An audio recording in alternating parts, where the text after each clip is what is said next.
Dear students, this is 11th lesson, Mechanical Properties of Fluids, Part 1. Matter exists in three different forms that you know very well: solids, liquids and gases.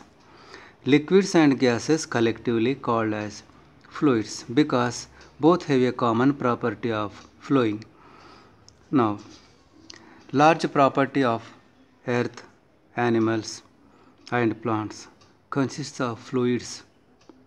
Hence, its study is very important, very necessary.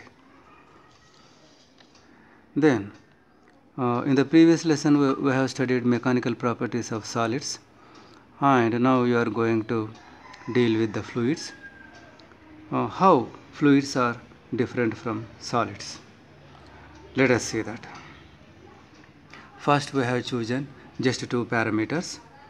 One is shape, another is size or volume. You know very well, solids have fixed shape, their own shape, and volume also fixed.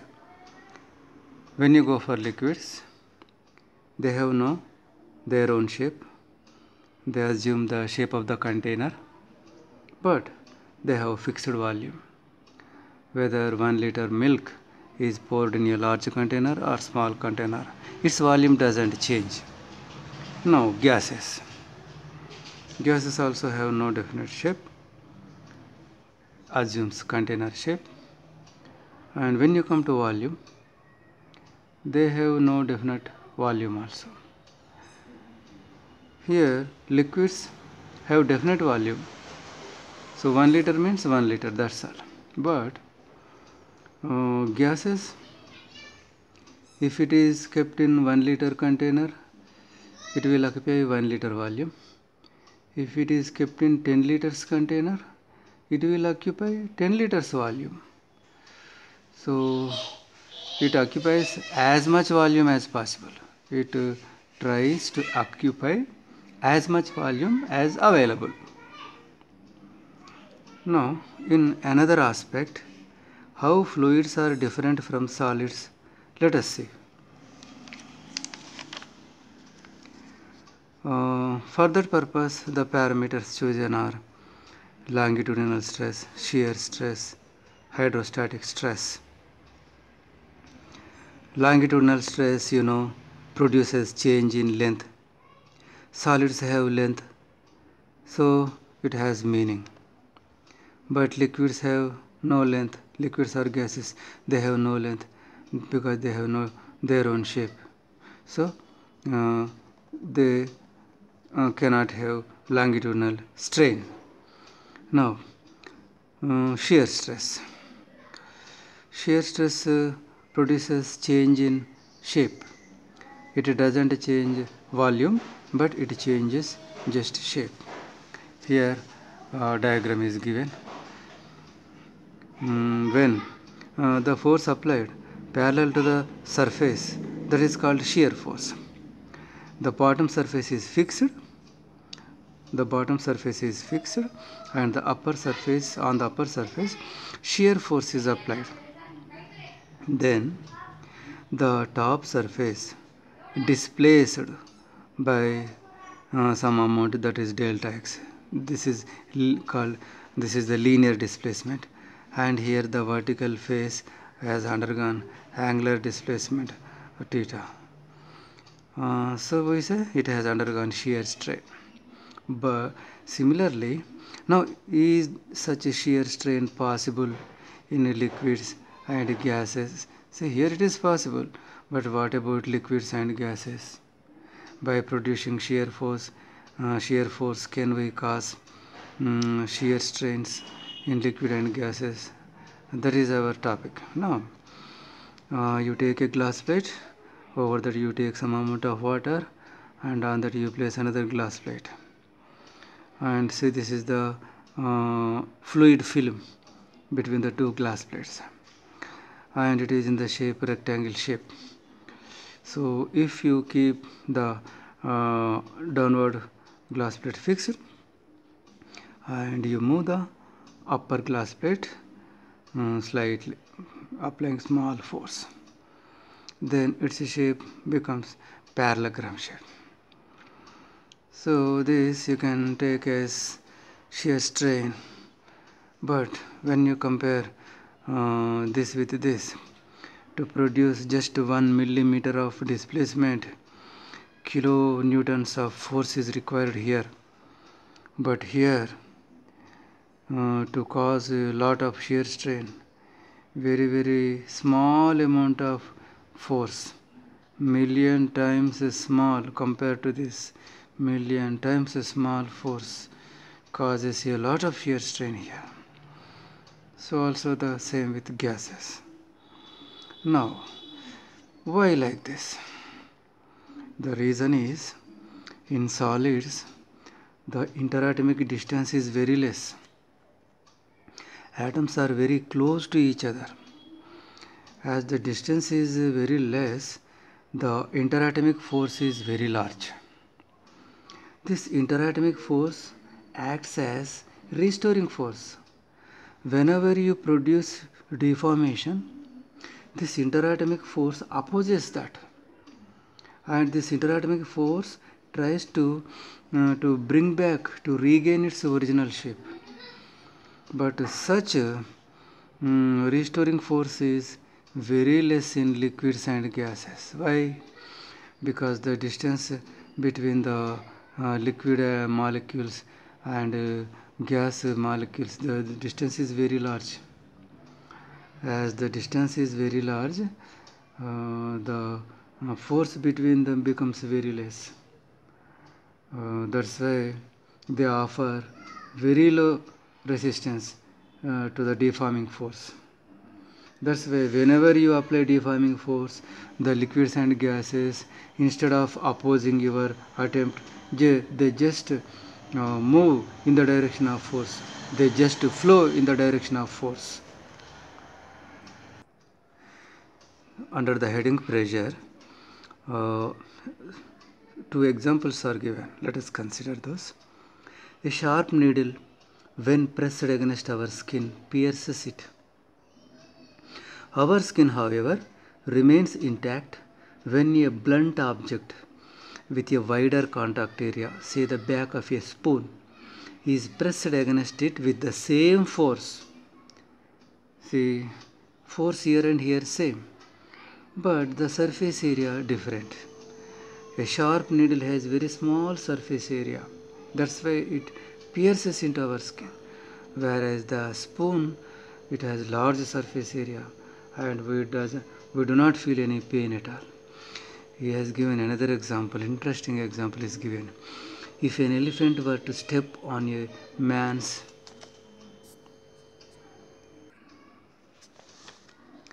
such everyday experiences convince us that both the force and its coverage area are important. Smaller the area on which the force acts, greater is the impact. This concept is known as pressure. In our daily life, in our kitchen also, you must have experienced. If a knife is blunt, you have to apply more force to cut vegetables or fruits. And if it is sharp, just a small amount of force is enough. So it is all wonders of pressure. We have taken water in a beaker. See, this fluid is at rest, and when fluid is at rest, it exerts force normally, that is at 90 degrees. See, this exerts force on the bottom surface normally at 90 degrees. This fluid at rest exerts force on side surface normally. And if you take an object, when an object is submerged in a fluid at rest, see this fluid is at rest, and when an object is submerged in a fluid at rest, the fluid exerts force the fluid exerts a force on its surface. This force is always normal to object surface, like this.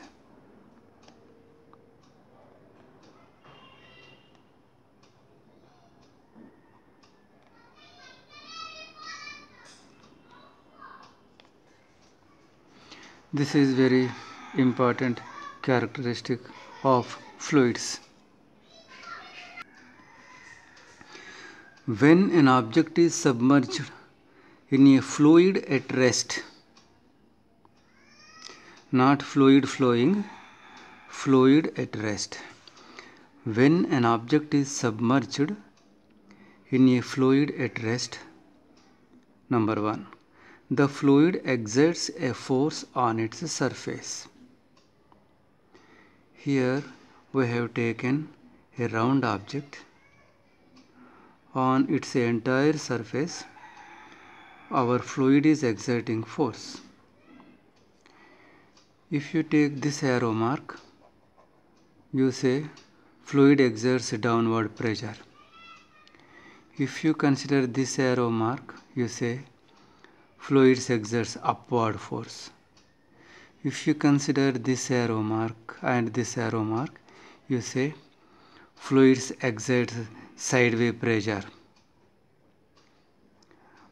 So in this way you say fluids have three types of pressures, three types of forces: downward force, upward force, and sideways force. So practically we can prove that with by conducting simple activities. For example, if you take an empty plastic bottle closed with a mouth and closed with cap,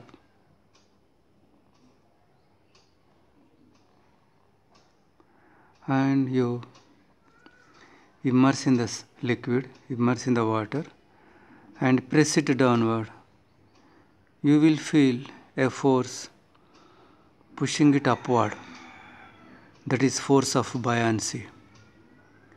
If you leave it, it immediately flies off to the surface of the water. So this is one proof that fluid has upward force. So in this way, so if you make a hole here, and in this hole you put a small glass tube, through this water flies out.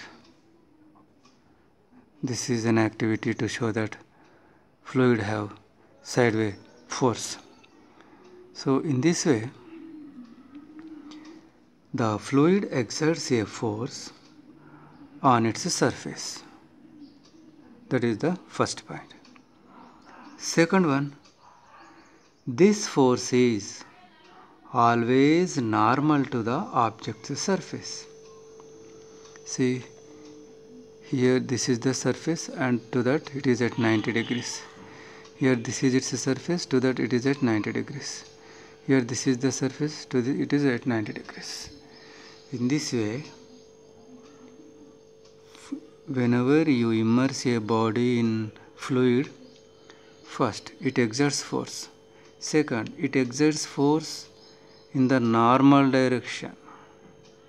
It exerts force in the normal direction. That is at 90 degrees to the surface. Why not parallel to the surface? Why not to the parallel surface? To that explanation is given here. Let us see here. This force is always normal to the object's surface. This is so because if there were a component of force parallel to the surface, the object will also exert a force on the fluid parallel to it. As a consequence of Newton's third law, this will cause the fluid to flow parallel to the surface. But the fluid is at rest. This cannot happen. Hence, the force exerted by the fluid at rest has to be perpendicular to the surface in contact with it. So it is clearly explained here. So the force exerted by fluid on an object can only be perpendicular and it cannot be parallel. If it is parallel,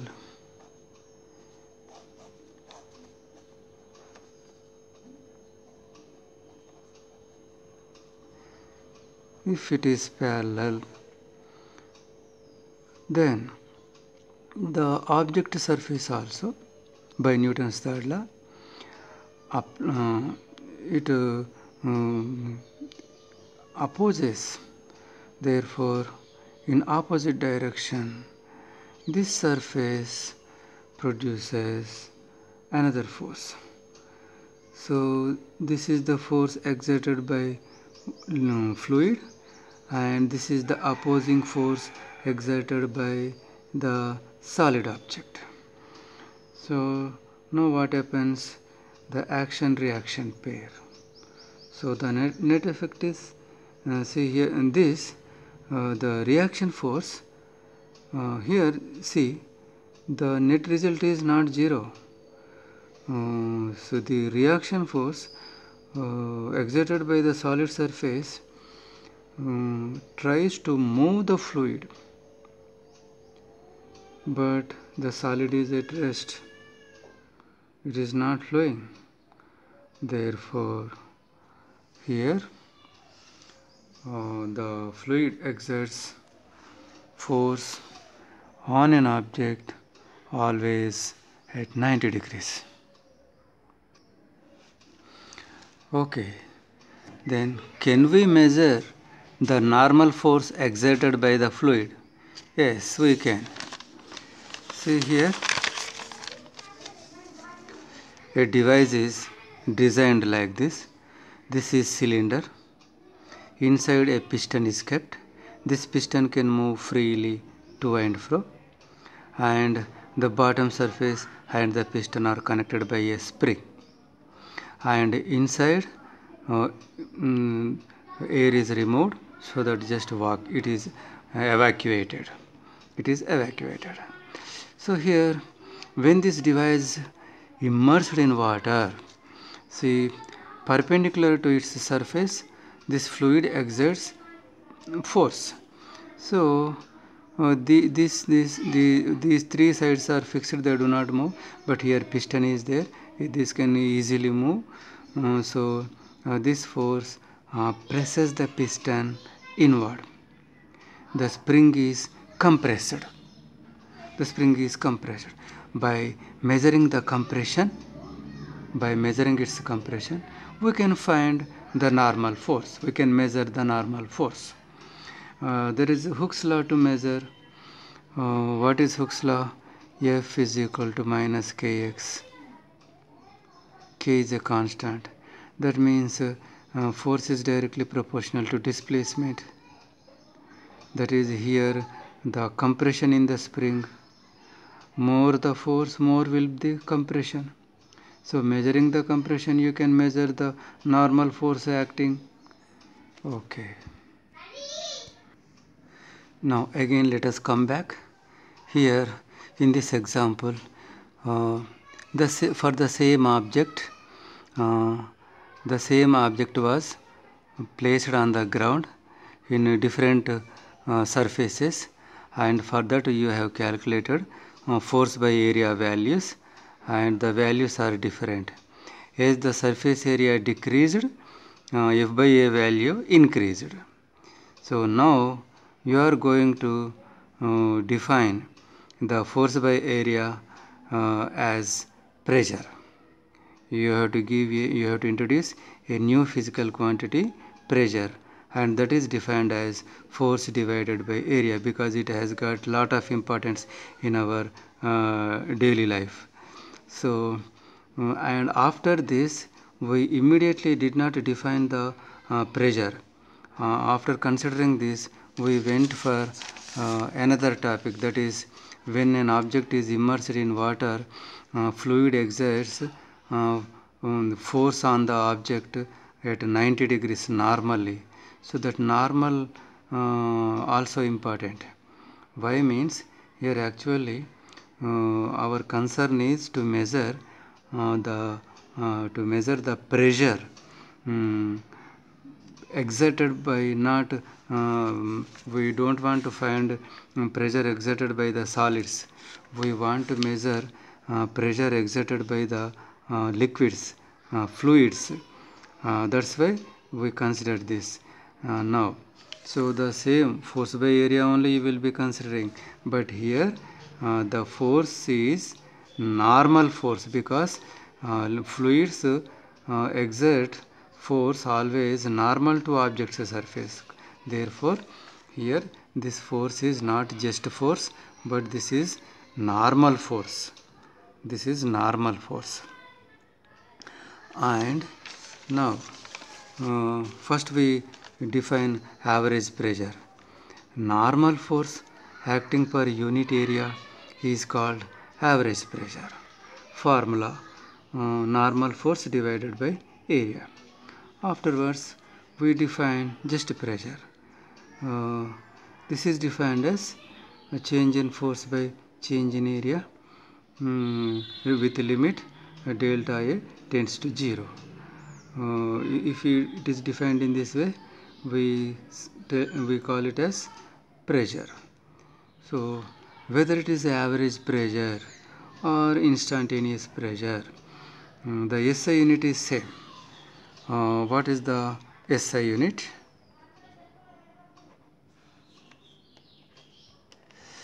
In the numerator you have force measured in newtons, denominator area meter square. So Newton per meter square. This also called as Pascal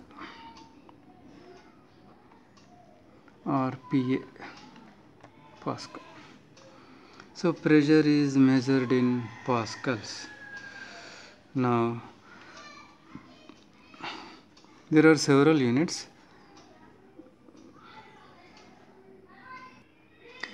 There is another unit, and that is atmosphere. Pressure is also measured in atmospheres, and 1 atmosphere is this is the pressure at sea level, and its value is 1.01 into 10 to the power of 5 pascals. Okay, our next interest is whether the pressure is a scalar or vector.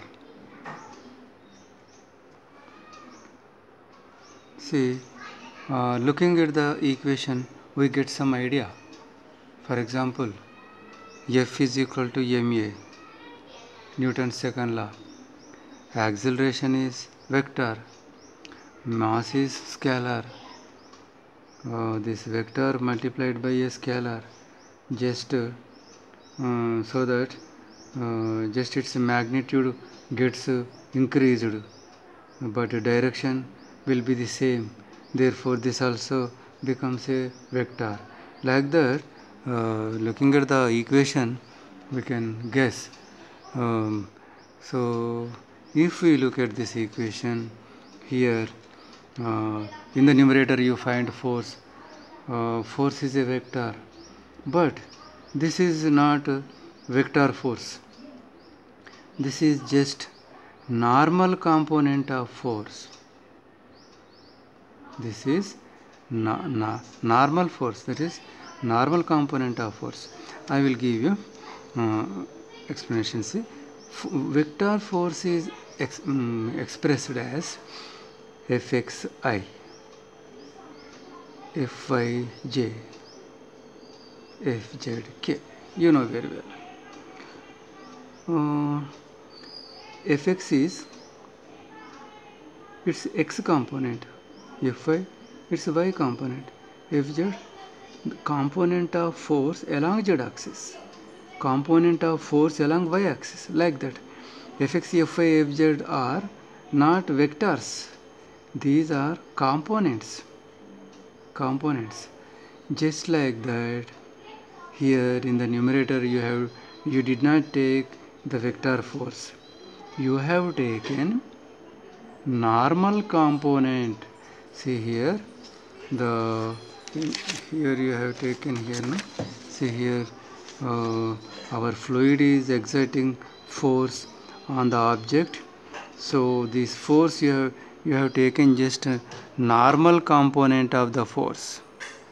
So therefore this is not a vector and this also not a vector. Therefore pressure is a scalar.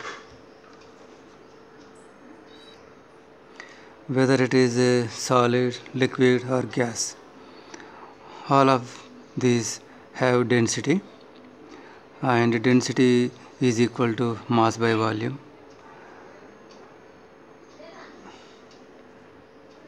It is expressed as m by v. Now SI unit, and it is defined as mass per unit volume. So mass is measured in kg, volume is measured in meter cube. Now whether it is so afterwards it's a dimensional formula. In the numerator you have mass m, volume length into breadth into height, L into L into L, L cube, m L power minus 3, m L power minus 3 t power 0. This is dimensional formula. Just like that, here for pressure, let us find a dimensional formula. See here, pressure is equal to force by area. Force means mLT power minus 2, and area means L square, length into breadth, m L power minus 1 t power minus 2. So in this way we can find dimensional formula. Now whether it is a scalar or vector, see mass is scalar, volume is scalar, therefore density is a scalar. Now on which density depends. See, once you take a fluid, its mass is fixed. Suppose you have taken 1 liter oil, so its mass will be fixed. Then volume. See, if it is compressible, when you compress it, its volume decreases, then its density increases. See, liquids are two types. Some are compressible, some are incompressible. So it is compressible means volume can be decreased, then its density can be increased. When you go for gases, they are largely compressible. So its volume can be decreased very much, means its density can be increased very much. So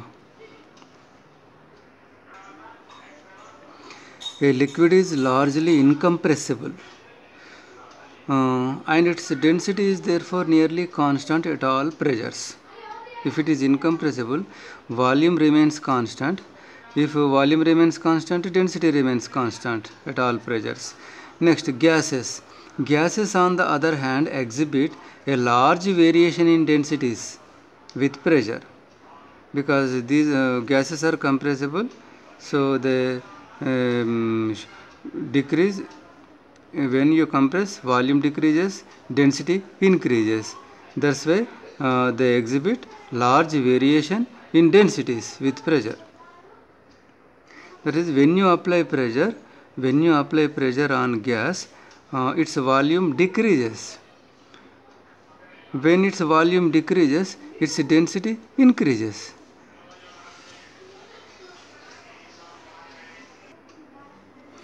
The two thigh bones, each of cross-sectional area 10 cm square, support the upper part of a human body of mass 40 kg.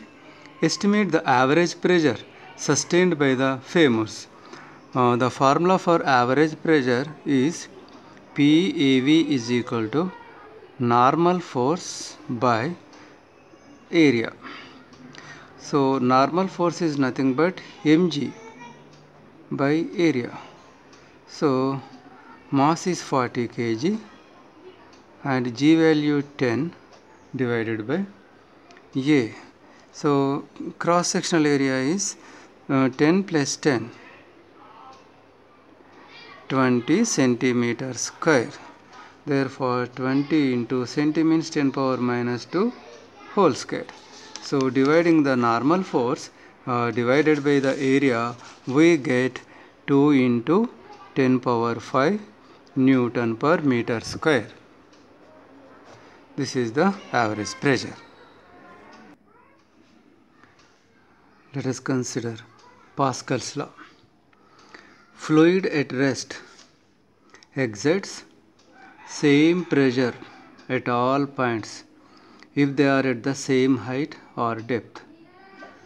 See, in a beaker we have taken a fluid. From the surface of the fluid you go to some extent. At a certain depth the pressure will be same.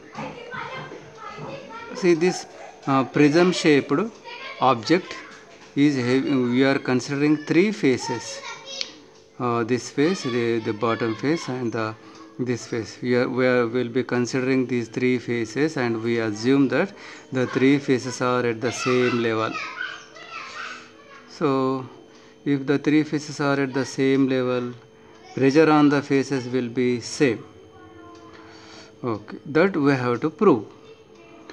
Now one thing we know, when an object is immersed in a fluid, force is exerted on the surface of the object at 90 degrees.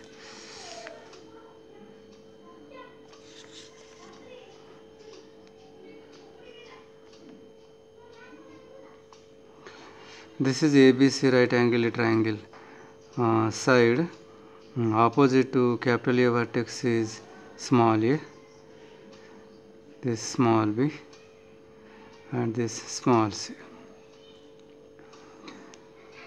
Since this is opposite to B vertex, this force is FB and pressure will be PB, and area of this face will be AB. Similarly here this is A, therefore force is FA, pressure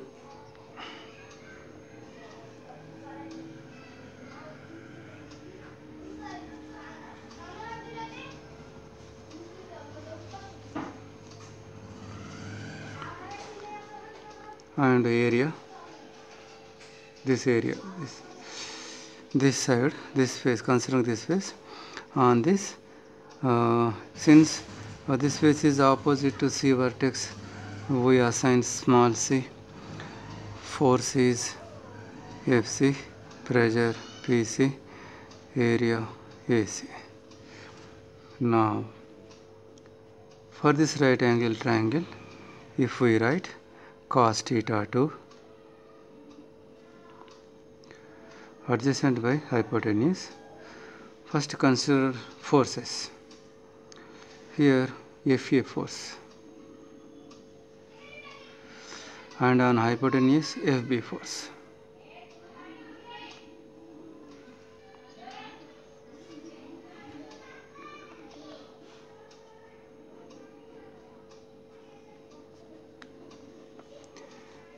Now if you consider areas, to this angle theta 2, the adjacent area is AA, hypotenuse AB.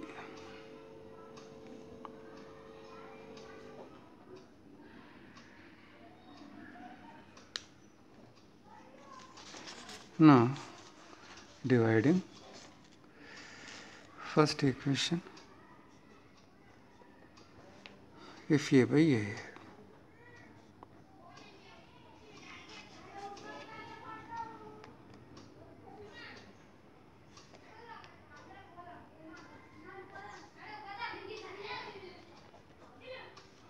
FA by AA means PA. Force by area gives pressure.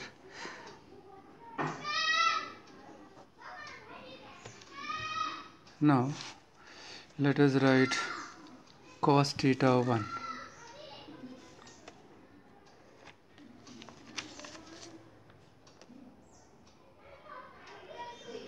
Cos theta 1. Adjacent to theta 1 is FC. Hypotenuse FB. This gives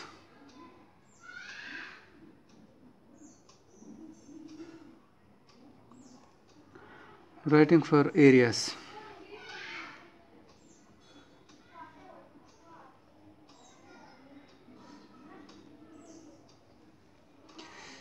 Taking ratio dividing FC by AC is PC.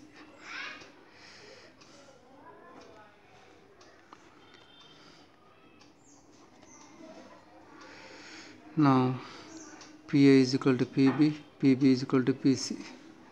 From 3 and 4 we get